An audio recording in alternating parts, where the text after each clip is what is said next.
اعوذ باللہ من الشیطان الرجیم، بسم اللہ الرحمن الرحیم۔ تو آیہ نمبر 85 میں اللہ سبحانہ و تعالیٰ کہہ رہے ہیں کہ اسلام کے سوا کسی دین کو قبول نہیں کیا جائے گا، یعنی کہ وہ دین جو تمام انبیاء کرام لے کر آئے تھے وہ اسلام ہی تھا۔ اسلام کے سوا کہ کوئی انبیاء کوئی دوسرا دین نہیں لے کر آئے تھے۔ اور اب کیونکہ رسول اللہ صلی اللہ علیہ وسلم آخری نبی تھے، آخری نبی ہیں، خاتم الانبیاء ہیں، آپ کے بعد کوئی نبی نہیں آئے گا، تو تمام جو پچھلی انبیاء تھے اور ان کی جو شریعتیں تھیں وہ منسوخ ہو گئی ہیں، اور اب جو قابل قبول ہے، اب وہ کیا قابل قبول ہے؟ وہ صرف آپ صلی اللہ علیہ وسلم کی شریعت محمدیہ ہی، اس کے علاوہ کوئی شریعت جو ہے وہ قابل قبول نہیں ہے۔ اب اس زمانے کے حساب سے ہم یہ کہیں گے کہ اسلام وہ دین ہے جو رسول اللہ صلی اللہ علیہ وآلہ وسلم لے کر آئے۔ اب آیہ نمبر 85 ہے، کیف یہدی اللہ قوما کفروا بعد ایمانہم وشہدوا ان الرسول حق وجاءہم البینات۔ اللہ سبحانہ و تعالیٰ ایسے لوگوں کو کیسے ہدایت دے گا کہ جنہوں نے ایمان لانے کے بعد کفر اختیار کر لیا، حالانکہ وہ گواہی دے چکے تھے کہ رسول صلی اللہ علیہ وسلم سچے رسول ہیں۔ واللہ لا یہدی القوم الظالمین، اور اللہ سبحانہ و تعالیٰ جو ہے وہ ظلم کرنے والے لوگوں کو ہدایت نہیں دیتا، کہ جو لوگ جو ہے وہ حق کے سامنے آنے کے بعد، اس کو پہچاننے کے بعد بھی اس سے انکار کرتے ہیں، تو پھر وہ ظالم لوگ ہیں، اور اللہ سبحانہ و تعالیٰ ظالموں کو ہدایت نہیں دیتے۔ یہ کچھ آیات ہیں جن کا ترجمہ ہی کافی ہو جائے گا، اگر پوچھنا ہو تو پھر پوچھ لیجیے گا۔ اولئک جزاؤہم ان علیہم لعنت اللہ والملائکۃ والناس اجمعین، ایسے لوگوں کی سزا یہ ہے کہ ان پر اللہ سبحانہ و تعالیٰ کی، فرشتوں کی اور تمام انسانوں کی لعنت ہے۔ لعنت کا مطلب یہاں پر اردو میں آ رہا ہے پھٹکار ہے، اور لعنت کا مطلب کیا ہوتا ہے؟ اللہ کی رحمت سے دوری ہو جانا۔ اور خالدین فیہا، ہمیشہ وہ اس میں رہیں گے، یعنی کہ وہ لعنت میں ہمیشہ رہیں گے، اللہ کی رحمت سے ہمیشہ کے لیے محروم ہو چکے ہیں۔ لا یخفف عنہم العذاب، اور ان سے جو ان کا عذاب ہے وہ کم نہیں کیا جائے گا، ولا ہم ینظرون، اور نہ ہی ان کو مہلت دی جائے۔ الا الذین تابوا من بعد ذلک واصلحوا، سوائے ان لوگوں کے کہ جنہوں نے توبہ کی اس کے بعد، کہ پہلے تو ان سے گناہ ہو گیا تھا، انہوں نے کفر کیا، اور پھر بعد میں انہوں نے اس سے توبہ کر لی، اور صرف توبہ کرنا ہی کافی نہیں ہے، توبہ کے بعد کیا ہے؟ وَأَصْلَحُوا، اور اصلاح کی، یعنی کہ پہلے جو غلطی کر رہے تھے، جو گناہ کر رہے تھے، جو انکار کر رہے تھے، اور مختلف جو بھی تھے، حق کو چھپانا جس میں ایک بہت بڑی بات تھی، تو اس کی اصلاح کر دی، کہ پہلے جس طرح حق کو چھپا رہے تھے اب وہ بتا دیا کہ اصل حق یا سچائی کیا ہے۔ تو ان کی ایکسیپشن اللہ سبحانہ و تعالیٰ پیش دے رہے ہیں، کہ ان کی ایکسیپشن ہے کہ انہوں نے توبہ کر لی اور اپنی غلطی کی اصلاح کر لی۔ فَإِنَّ اللَّهَ غَفُورٌ رَحِيمٌ، تو پھر اللہ سبحانہ و تعالیٰ کیا ہے؟ غفور ہے، کہ معاف، بہت زیادہ معاف کرنے والے ہیں، اور یہ اللہ سبحانہ و اور بہت زیادہ رحم، مہربان کر رہے ہیں، یعنی یہ اللہ سبحانہ و تعالیٰ کی رحمت ہے کہ وہ انسان کو کفر کے بعد بھی جو ہے وہ معافی کی، توبہ کی اور اصلاح کی گنجائش دیتی۔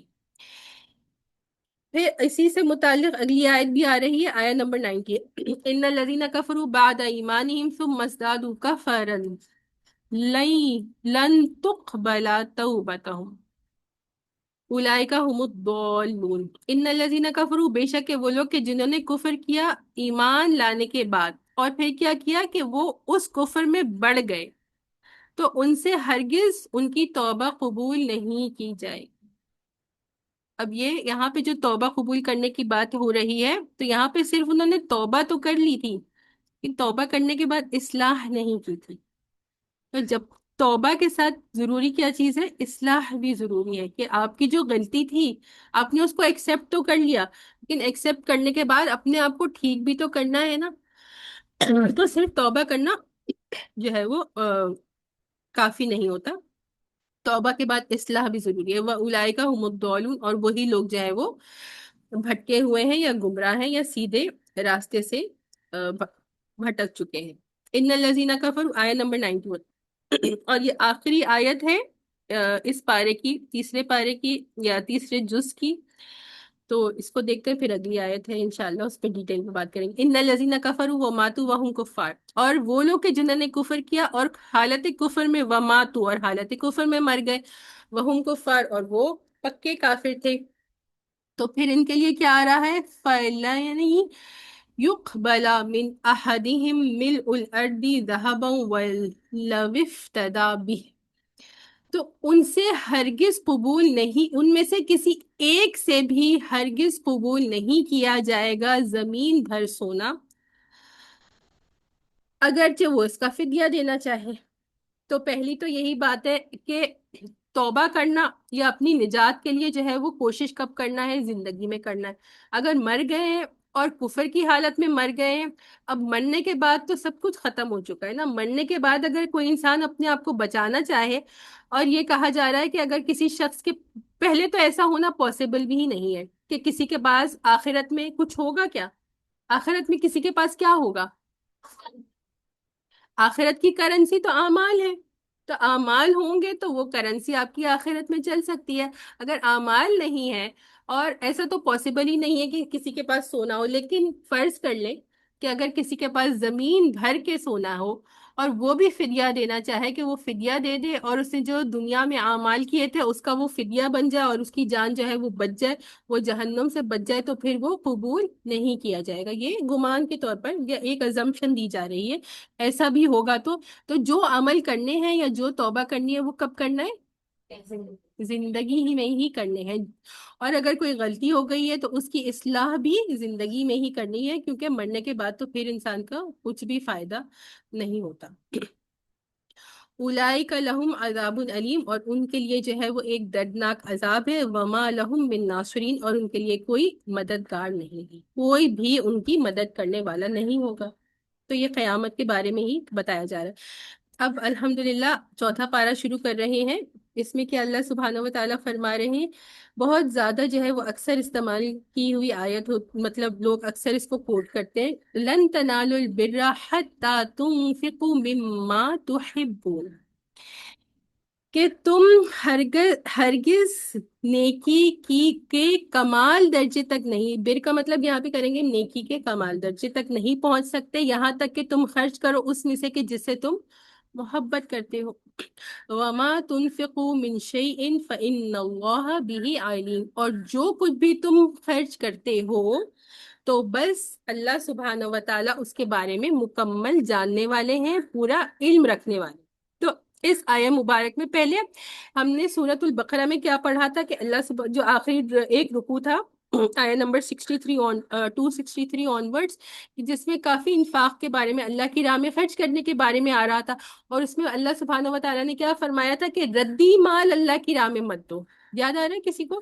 کہ ایسا مال جو تمہیں خود پسند نہ ہو، ایسا مال اللہ کی راہ میں نہ دو. کہ اگر تمہیں ویسا مال دیا جائے تو تم کیا کرو گے؟ تم اس کو نہیں لو گے، بلکہ کیا اپنی آنکھوں کو بیچ کر لو گے، یا آنکھوں کو ٹائٹ بند کر کے کہ ناپسندیدگی کے ساتھ، اب مجبوری ہے تو تم لے رہے ہو. اب اگلی درجے کی بات یہاں پر پیش کی جا رہی ہے کہ نیکی کے کمال درجے تک پہنچنا ہے تو پھر کیا کرو کہ اللہ کی راہ میں وہ چیز دو جو تمہاری محبوب چیز. جو چیزیں ہمیں پسند نہیں ہوتی ہیں وہ دینا بدرجے آسان ہوتا ہے، کہ چلو یہ مجھے پسند نہیں ہے میں کسی کو دے دیتی ہوں، مجھے تو ویسی پسند نہیں ہے تو میں تو استعمال نہیں کروں گی، میرے کسی کام کی نہیں ہے. ایسی چیزیں نا سب سوچیں تو آسان ہوتا ہے، لیکن جو آپ کی سب سے فیوریٹ چیز ہے اس کو دینا کسی اور کو مشکل ہوتا ہے نا.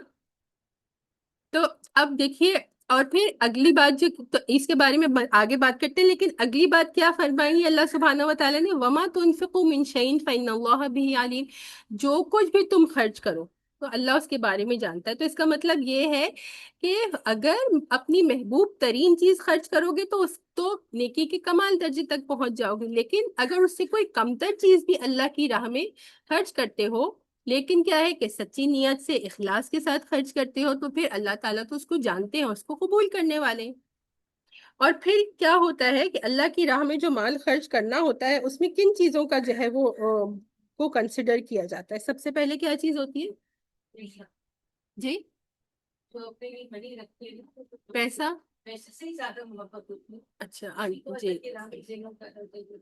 اچھا جی، کوئی بھی چیز ہو سب سے پہلے، ہاں لیکن خرچ کر رہے ہیں تو سب سے پہلے تو نیت، اخلاص. سب سے ہمیشہ ہم کہتے ہیں ہر نیکی کا کیا سب سے پہلی چیز ہوتی ہے، وہ اخلاص یا آپ کی صحیح نیت کا ہونا ہے. اور پھر دوسری بات کیا ہوتی ہے، انسان کے سرکمسٹینسز، ہے نا. یہ بات ہم پہلے بھی کر چکے ہیں لیکن یہ امپورٹنٹ بات ہوتی ہے کہ دو لوگ ہیں جو ایک جیسی نیکی کا کام کر رہے ہیں لیکن دونوں کے سرکمسٹینسز ڈفرینٹ ہیں. تو ہر کسی کو اپنی نیت کے حساب سے اور اپنے احوال کے حساب سے یا اپنے سرکمسٹینسز کے حساب سے اللہ سبحانہ و تعالیٰ بتلا دیں. کہ ایک شخص ہے کہ دو لوگ نماز پڑھیں، اگر ہم دیکھ لیں مسجد میں دو لوگ کھڑے ہو کر نماز پڑھ رہے ہیں، ٹھیک ہے، لیکن کس کے دل میں کتنا خشوع ہے وہ صرف وہ انسان اور اللہ ہی جانتا ہے. جس کے دل میں جتنا خشوع ہوگا اس کو اتنا ثواب ملے گا. اور ایک شخص اپنا سارا کچھ کام کر رہا تھا یا جو تھا وہ اس نے چھوڑا اور وہ نماز کے لیے آ گیا، تو اس نے ہر چیز پر نماز کو ترجیح دی.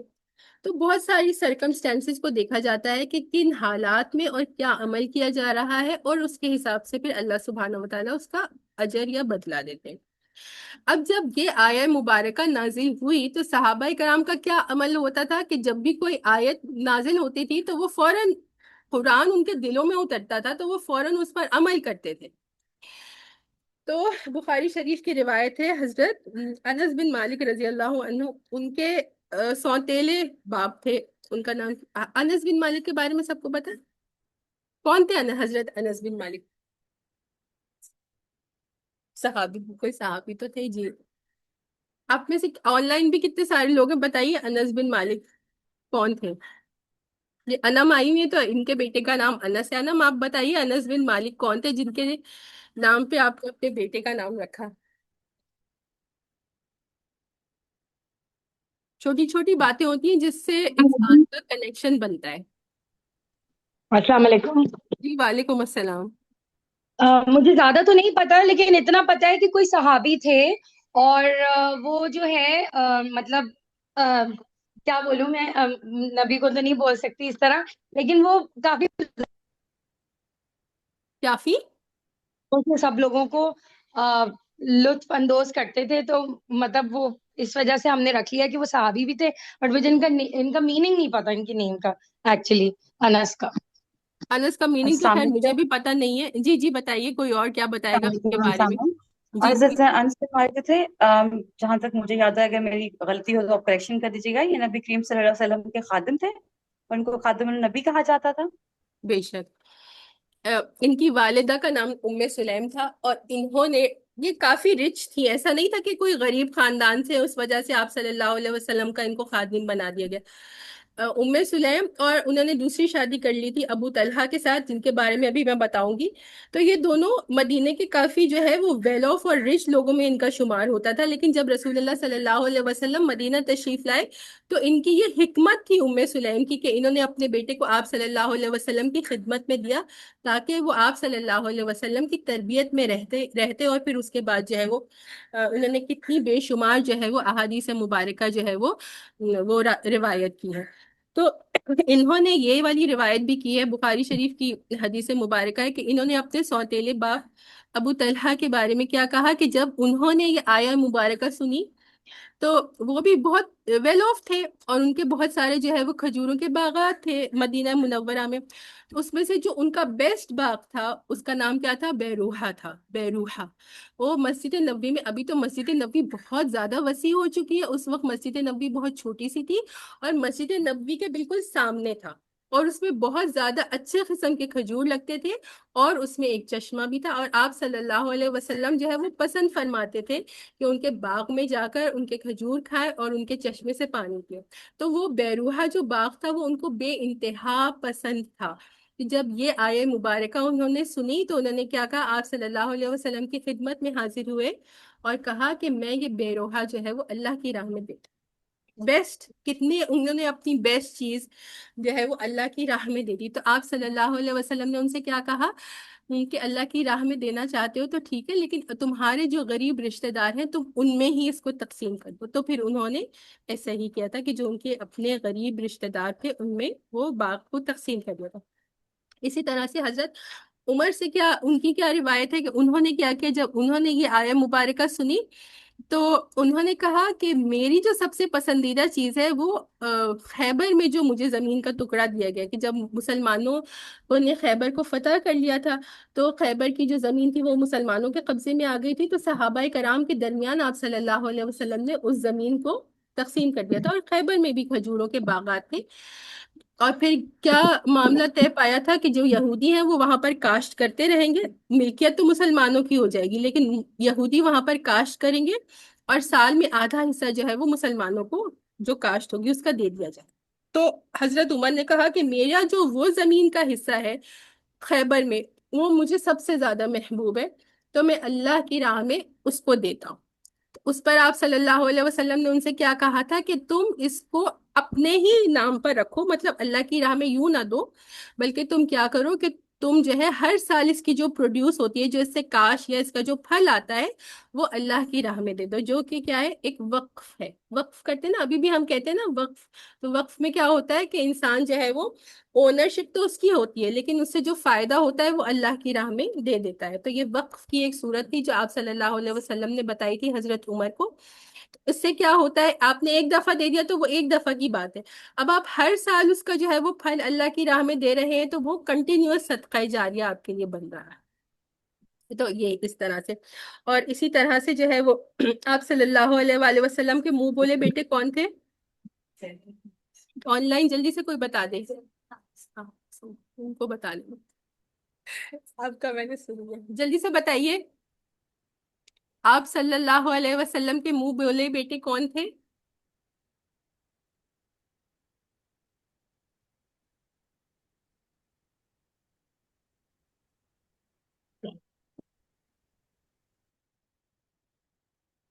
حضرت زید بن حارث رضی اللہ عنہ. حضرت زید بن حارث جب آپ صلی اللہ علیہ وسلم کا بی بی خدیجہ رضی اللہ عنہ سے نکاح ہوا تھا تو وہ ان کے غلام تھے، اور نکاح ہونے کے بعد انہوں نے جو ہے تحفتاً زید بن حارث کو رسول اللہ صلی اللہ علیہ وسلم کی خدمت میں دے دیا تھا.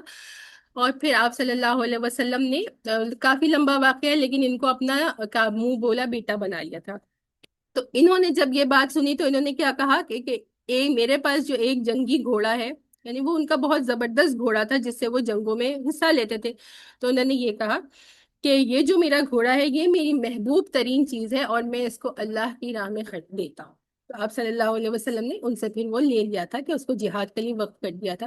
تو یہ صحابہ کرام کا جو جذبہ ہوتا تھا کہ کوئی بھی جو ہے وہ آیہ مبارکہ آتی تھی تو فوراً جو ہے وہ اس پر عمل کرنے والے ہوتے. تو اب ہم بھی آج یہ آیہ مبارکہ ہم نے سن لی نا، تو کوشش کریں گے. سب سے بیسٹ چیز تو ہمارا وہ ایمان ہی نہیں ہے. جیسے ہم اگزامپلز میں نے دی، سچی بات ہے ہم سب بہت زیادہ ناقص ایمان والے اور بہت دنیا سے محبت رکھنے والے لوگ ہیں نا. تو بیسٹ چیز جو ہماری پوزیشن ہے وہ تو شاید ہم میں سے کوئی بھی نہیں دے سکتا، لیکن کوئی ایک چیز جو ہمیں بہت پسند ہے وہ ہم کوشش کریں کہ آج اللہ کی رضا کے لیے وہ کسی کو جو ضرورت مند ہے وہ دے دیں. تو بچے بھی سب یہ کوشش کریں کہ آپ کو جو ایک چیز بہت پسند ہے اور کسی کو دے دیں جس کو اس کی ضرورت ہم سے زیادہ. صحیح ہے. تو یہ والی بات تو آ گئی. اب آگے چلتے. تو اگلی بات تھوڑا سا مضمون بدل رہا ہے. کلو طعام. اچھا، اور یہی بات ہے جیسے ابھی میں نے کہا کہ جب بچوں کا نام آپ کسی صحابہ یا صحابی رضی اللہ عنہم پہ رکھتے ہیں، جیسے آپ کا نام فاطمہ ہے، آپ کا نام عائشہ ہے، اور جیسے میں نے کہا انس، تو ان کے بارے میں بچے کو بچپن سے بتائیں تاکہ ان کو پتہ چلے کہ میرا نام کس کے نام پر رکھا ہوا ہے. بی بی عائشہ رضی اللہ عنہا، بی بی فاطمہ رضی اللہ عنہا، ان کے بارے میں اکثریت ہم جانتے ہیں لیکن ان کی مزید ڈیٹیل کہ وہ کتنے زبردست پرسنالٹی والی تھی. اور جیسے ابھی نام آ گیا تو میں بات کر رہی ہوں حضرت انس بن مالک، کتنی زبردست پرسنالٹی ان کی تھی، کتنے زیادہ علم والے تھے وہ.